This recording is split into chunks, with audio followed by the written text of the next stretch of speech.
How you doing, YouTube? Matt with Massive Beer Reviews, back with yet another review. Double IPA time, in the form of Russian Duck Brewing's War Elephant. Got delivered 2 cans of Russian Duck today by my good buddy George, my beer dealer George. Thank you very much, buddy. He gave me their Divided by Zero, which I just reviewed, and just stepping it up and moving on to the War Elephant, their Double IPA, or one of their Double IPAs. I'm sure they make more than one. Pretty sure I had this before. Only at the brewery, though. I think about a few months ago, I think it was when they first released it, or several months ago, I should say. When they first released it, I had it in a flight, I believe, but I could be totally wrong, but we're just going to review it and go from there. So let's see what the can has to offer. As far as what it says on the actual can, well, my dog's going ape shit in there. It says War Elephant. Let's see. War Elephant, Double India Pale Ale. War Elephant is an aggressive Double India Pale Ale loaded with juicy hops. Upon opening the can, the smell of citrus, tropical fruit, and pine will assertively invade your nose.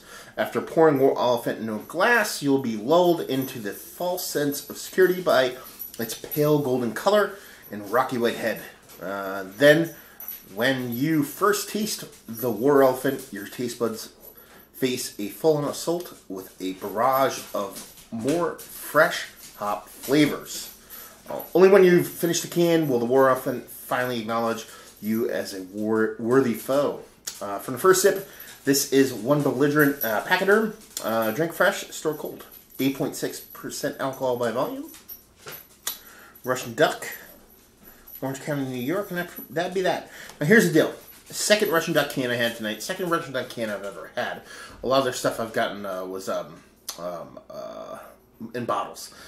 Things that I have had them from them in bottles. Cuvée, Orange County. Pretty plain bottle. Then I had their Dog's Box. Pretty funny stuff. Like the name of that beer.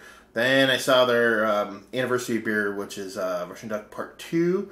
So I think the one I had, which is their old ale, which looked like a horror movie cover from, what do I think it was, Friday the 13th, I believe. And then Divided by Zero was a blue screen to death from Windows. And this is video game art. It looks very World of Warcraft. So what I've discerned is whoever their art designer is, whoever their brewers are big nerds. Which, hey, you have to be a nerd about something to really make good beer. You have to nerd out about beer. So chances are if you're a nerd about beer, you're a nerd about something else. So I kind of dig it. So yeah, really illustrative kind of like video game art style elephant on the front. That's pretty much it. Yeah. So let's see what the sucker has to offer. Dive in this. Bada boom. Okay.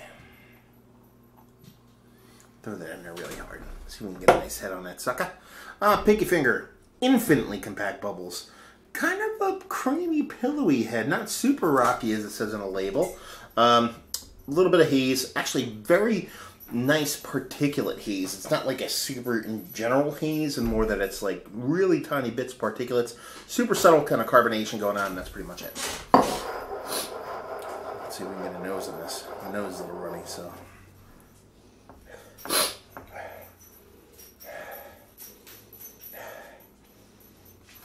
A lot of citrus. A lot of citrus, a lot of rind. Not a super amount of dankness. It's all about the citrus in this one. Even though the dankness isn't there, it's all about the citrus. Nice malt base too. You're getting a little bit more of a dipping from a Pilsner or more into like a kind of two-rowy kind of caramel kind of malt.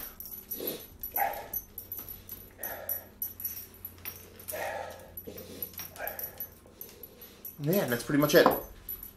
Really bright, lively citrus.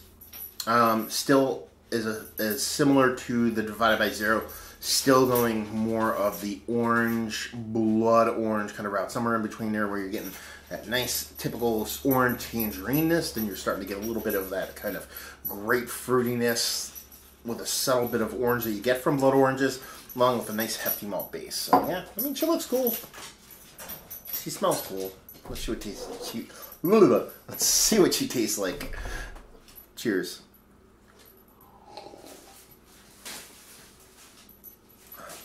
See, you get way more of that kind of orange, fleshy, with a bit of rind, more pithiness off of this one. You're getting a ton of that orange, but it's kind of got a bit of a not over the top sweetness. It's got more of a kind of a slight bitterness that you not necessarily rind, and necessarily flesh, that kind of white stuff in between your peeled fruit kind of deal, the pithiness, which I dig. I can get down with that. Nice malt base on this. I mean, it's definitely hop forward. It's all about the hops in this, but it's definitely got a decent amount of malt for two things. One, I think it's going to carry the beer. It's going to carry those hops and make it as good as I think it is right now. But I also think it's going to sustain it over time and make it kind of last more than weeks or even a month or so.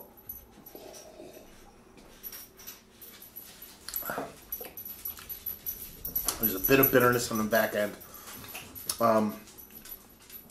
Not even like a pininess, and it's not even like a dankness. I'm trying to figure out what it is. More of like a weedy kind of dankness, like the stalk of a tomato plant or just straight up reefer kind of dankness.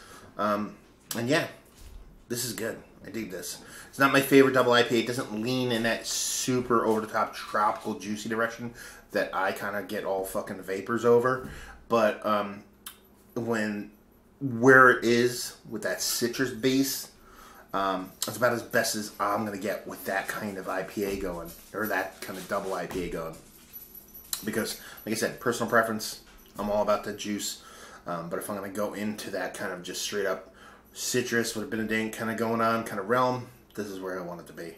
So yeah, let's talk about it. It's one of the better double IPAs I've had as of late, speaking English. It's close, very close. Again, personal preference.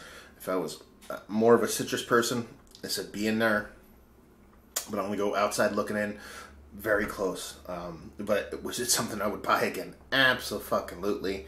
I think it's 12 to 14 bucks for a 4-pack. Might be a little bit off on that, but that's where I think it is. At that price point, you can't go wrong. Nice pounder cans. Date-wise, too, let's talk about that because I didn't go over that yet. I don't think they date their cans. No, they don't, but this is picked up me. Like I said, today by my buddy, and it was released today, so it's a day old. Not even a day old, so take that for what it's worth. Availability, you have to go to the brewery to get it. While it is a drive for anybody who's not watching this in the tri-state area, it's worth the drive because it's a cool location.